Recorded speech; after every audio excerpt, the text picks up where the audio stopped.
everyone, this is Trent's Anime. Today I'm going to be showing you the best way how to make gold in mabinogi. We're going to go into all of these further on inside of future videos, but today I'm just going to be showing you the basics, and all we're going to need for this is just this map. So there are a lot of ways on how to make gold in mabinogi. Everyone will tell you either a life skill, going out and just farming shadow missions. They'll tell you, if they're bad, they'll probably tell you kill bears or something like that, which is a horrible way on how to make money. Today I'm going to be telling you the best ways on how to make money. So, first thing that we have, if you like to fight in this game, if you want to go out there and fight monsters, fight, anything like that, the best way that you can make money is shadow missions. Those are going to be located here in Tiltine and here in Tara. So if you go to either one of those places, you can accept shadow missions, and certain shadow missions give you more gold for the time that you're putting in or the level that you are. When I say level, I don't mean like character level or total level, I mean your skill level. There's also dailies, which you can do. If you do dailies, like if you do all of the dailies, realistically you're able to get about 10 million worth of items. And I'm saying Royal Knight armor, you should be able to get that twice within 2 weeks. So one Royal Knight a week. It is currently the second month, 15th day of 2017. That would be a good time frame. That's the time frame that I'm using. Royal Knight armor sells for about 5 million for the set. It's fairly easy to sell it for that. You would be able to make 10 million in 2 weeks. That's by gathering up all of the adventure coins that are easy. I'm actually going to be doing an entire video on that, just for adventure coins and just for how to do them. Probably going to put that into a couple videos, actually. But for today, we're just going to be sticking to the basics. So adventure coins, I'm going to point out you need to do them on all of your accounts. So the game automatically gives you 6 characters, and then you're able to side with the elves, gain an extra character, and side with the giants, gain an extra character. The next thing that I'm going to say is chopping wood. You can go right here to this area and chop wood, right here to this area and chop wood, and it will basically, if you're at a lower level of wood chopping or carpentry,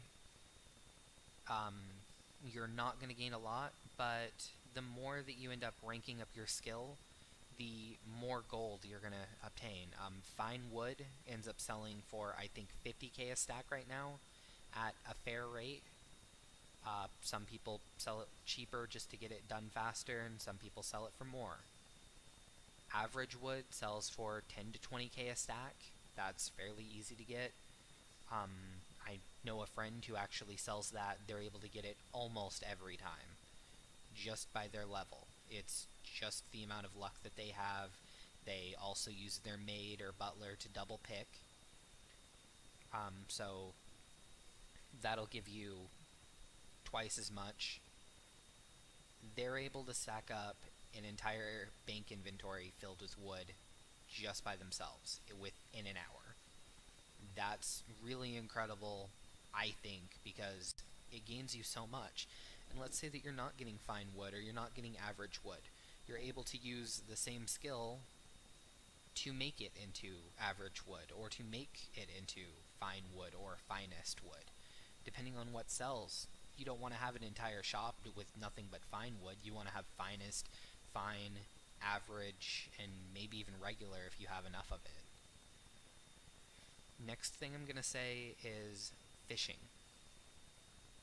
Fishing, if you AFK a lot, if you are able to keep your computer on overnight while you sleep, or over day as you sleep, you can end up making a lot of money.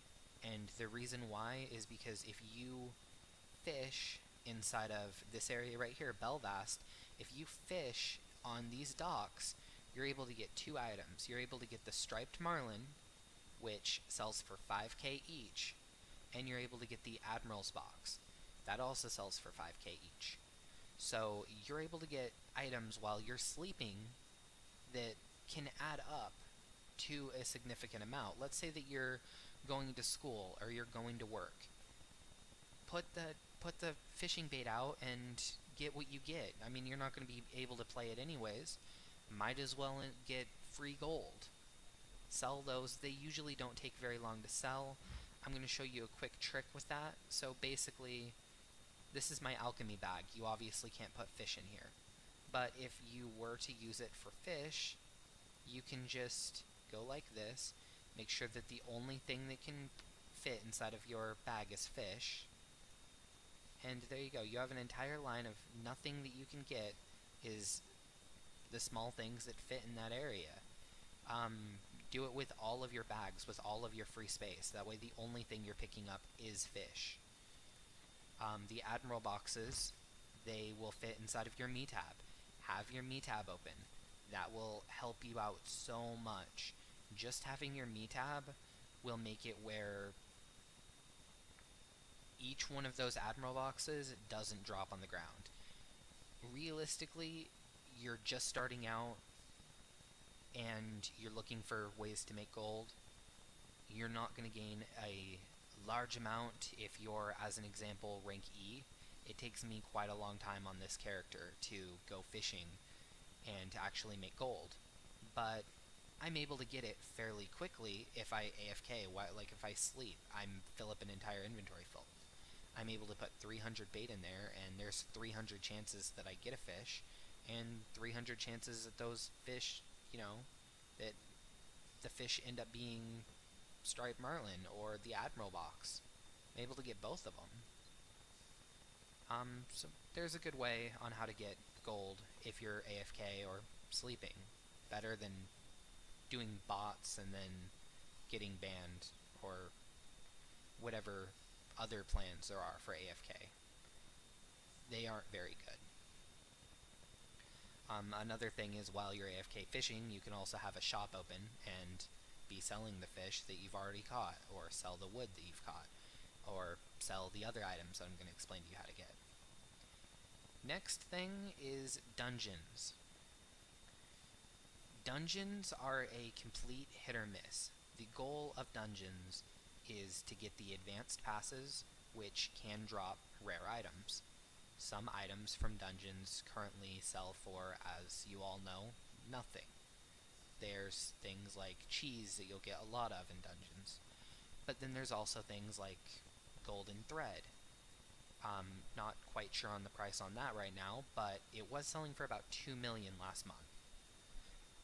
There are other items in dungeons which I know sell for well over that. If you're able to do Pika dungeon, which is the hardest dungeon, on advanced mode, or on intermediate mode, there's a amazing armor set. If you spam that with your friends, I'm sure you're going to end up getting at least one of the pieces if you do it 5 times on intermediate mode. There's so much money in there. The price changes for that armor quite often. It's always a high amount though, or it has been since I've known to look for it.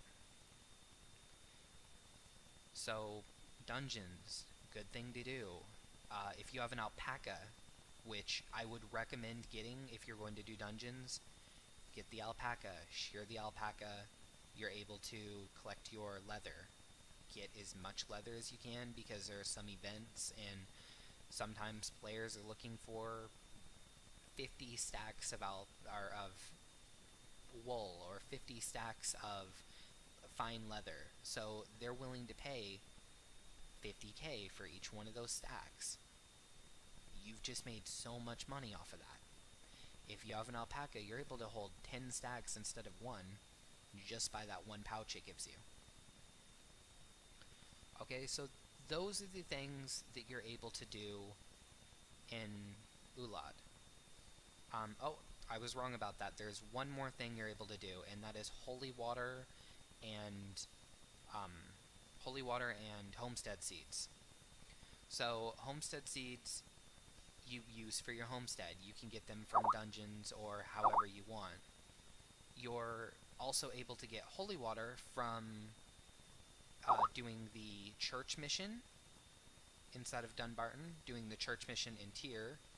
I believe there's one for Terra and Teltine as well, Andy Main. I haven't done them in there. My friends do the Tyr church mission. I do the Dunbarton, and the reason why I do the Dunbarton is because after you do the church missions for a certain amount of time, it will start giving you more and more holy water.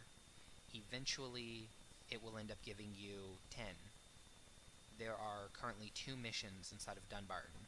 There's Manus's mission, and then there's, I believe her name's Crystal. She's the girl at the church who gives you the holy water.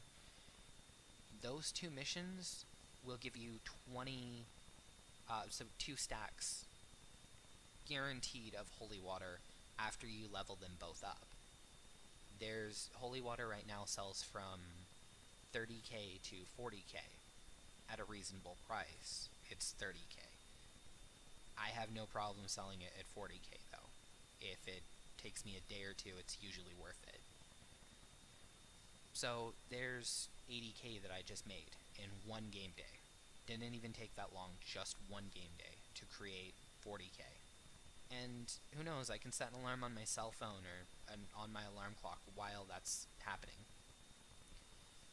During the same time, I'll always be getting the seeds as well for homesteads. Someone always needs those. Sometimes players overpay and sometimes players underpay.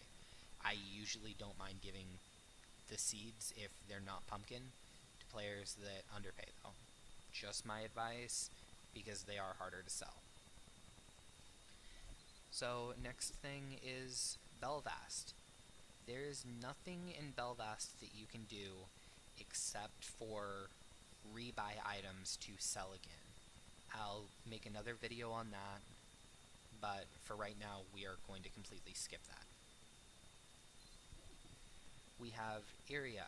This is the bigger continent out of the 3. So the best ways that I would recommend gaining gold are in Vales and Philia. So in Vales, there is the Hillwind Mine. You can go into the Hillwind Mine and gather unknown ore. Unknown ore sells for a lot right now. I believe it's 30 or 40k a stack, and it's fairly easy to get. I can play the game for, I want to say 9 hours every day if I wanted to, and I would be able to make at least a few million just within that time, guaranteed, because of the fact that I'm able to get a large amount of that ore, and let's say that 8 hours and 20 minutes, I'm able to sell the ore for half off in that extra time and at least make up that amount of money.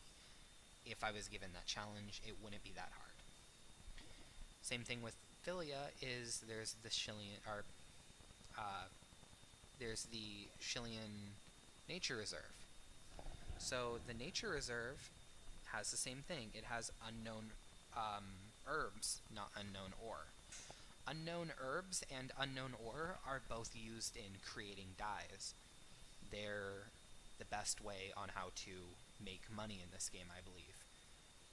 They are basically, you take 2 flashy dyes and you combine them to create one regular dye. The dye can be pure, which means it's worth 1 million to 2 million, well, 500k to 2 million, or let's say that it's a regular one. It could be worth anywhere from 50k to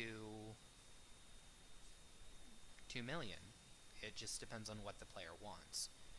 And that is a hit or miss. I would recommend you always check the dye market ahead of time before selling dyes, because some of them are worth a lot and some of them aren't worth very much at all. But if you figure unknown ore and garbage herbs both sell for 30 to 40k a stack, 25 at minimum, then you're able to get a fairly reasonable amount, especially if you change channels. If you're gathering them faster than they respawn, change channels. It's so easy. And as long as it doesn't lag you out, you're going to save so much time. It's not even believable how much money you can make or how much inventory you can make to sell using this method. I'm going to follow this video up with a part 2, and that's going to tell everyone which dailies I personally believe in doing.